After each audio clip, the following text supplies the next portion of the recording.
It started with a quiet knock and ended with an entire neighborhood underwater. I didn't plan to fight the HOA. I just wanted to protect a spring that had been in my family for generations. But when they drained it behind my back, rose up from the ground, wasn't just water. It was every secret they thought they buried with it. Some folks inherit land. Others inherit debt.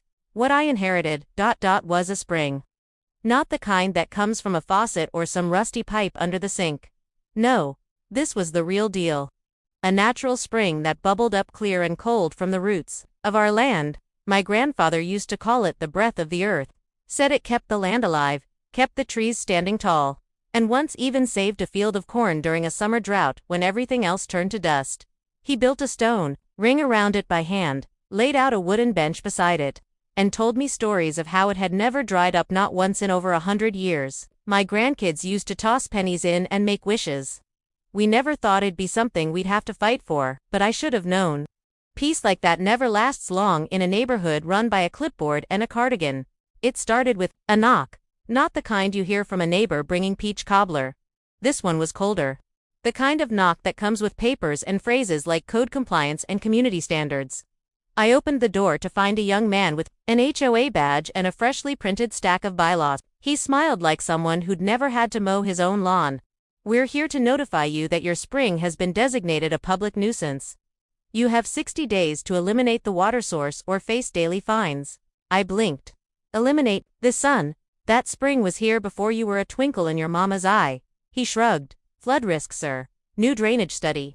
Funny thing, no one had ever conducted that study on my land. Turns out, the new HOA board, all freshly elected and suspiciously in sync, had approved a batch of updated regulations. Quietly, slipped in under the radar. During a holiday weekend, when most folks were busy grilling hot dogs, they'd classified untreated water sources as a hazard. They called my spring a breeding ground for mold and insects. Said it lowered property values. The only thing it lowered was the temperature in the yard and the blood pressure of anyone who sat beside it. Now, I've lived long enough to know when a story stinks, and this one smelled like fresh asphalt and developer money. I heard whispers new condos on the far end of the neighborhood, a friend of the board with big ambitions and no patience for wetlands or wildlife. I wasn't about to let them turn my family's spring into a parking lot with a gym. The next morning, I dug through my attic. Beneath a box of holiday lights and my father's old fishing rod, I found what I was looking for. Grandpa's old journal. Inside was a map hand-drawn, water-stained, but still legible. It showed the spring, not as an isolated pool, but as the mouth of a network of natural channels beneath the neighborhood. What he called the underbreath. Turns out, our land had once been part of a natural water management system built by both nature and the hands of people who understood her. That spring wasn't just pretty, it was pressure relief. If the land got to full afterstorms or snowmelt, that spring was where the water whispered its way out. Block it, and that water would find somewhere else to go. Somewhere not so peaceful. A week later, I caught the first signs of trouble. I woke up early, like I always do. Coffee, radio, read the obituaries, not out of morbid curiosity, but because I like to be the one to say, "Huh, made it another day longer than old Walt." But that morning, something was off. I heard buzzing like a hive of bees with chainsaws. I stepped outside to find men in reflective vests setting up pumps around the spring. A drone buzzed overhead. Victoria, the HOA president, stood nearby holding a tablet, wearing boots too, clean to have touched soil. "We're conducting a preliminary removal," she said, not even looking at me. I stepped between her and the spring. "That water's on my land." She smiled, but it didn't reach her eyes. "And the board has authority under Emergency Mitigation Code. You should have read the bylaws, Mr. Cole." What I wanted to say couldn't be repeated in front of my grandkids. So instead, I picked up my phone and started recording. They drained it, pulled every drop from the ground like they were sucking the soul out of it. By dusk, all that was left was a muddy scar and the faint smell of wet stone. That night, the first basement flooded. 2 blocks down, a young couple posted online that their new nursery had filled with 2 inches of water overnight, blamed the city, insurance wouldn't touch it. I didn't say anything yet. Then it happened again. And again.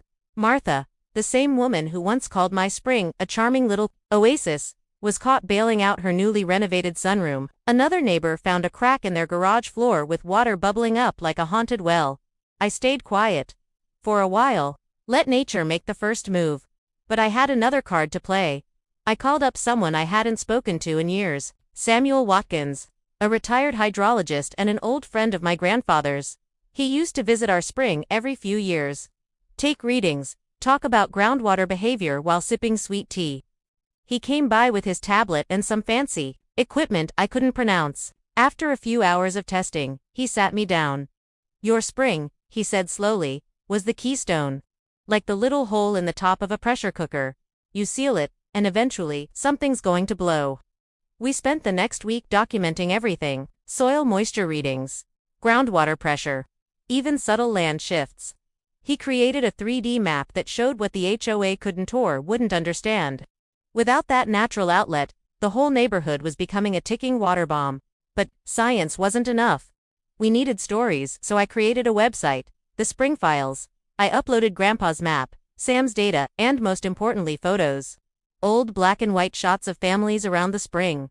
Baptisms, picnics, kids holding frog jars. I told stories. Not just about water, but about memories. About how we used to respect the land before we tried to tame it. And people listened. A widow named Elsie, who hadn't spoken at an HOA meeting in years, stood up and shared how that spring saved her husband during the wildfire of '85. He'd filled buckets from it when the hoses ran dry. Others followed, photos surfaced, stories emerged. That spring wasn't an eyesore. It was part of who we were. But the final twist, that came from the land itself. The spring didn't stay gone. It came back. Not where it used to be. That would have been too easy. No. This time, it appeared beneath the brand new clubhouse Victoria had pushed through. A perfect tile floor buckled, like a soda can in a bonfire. Water seeped up through the cracks like it was laughing. And that developer, he rolled up in a shiny SUV the next day to inspect the new land he was planning to buy, took one step out of the car and sunk ankle-deep into muck. His tires spun uselessly in a puddle. He never came back. We didn't stop there. Sam and I used the old journal and new tech to restore the spring knot with pipes and concrete. But with willow roots, stone trenches, and slow drain basins, the land healed slowly. The water settled. The pressure released. Victoria resigned, moved out, sold her house at a loss. The HOA board changed. New rules were voted in, real community rules, made by people who knew each other by name, not title. We planted a plaque beside the spring.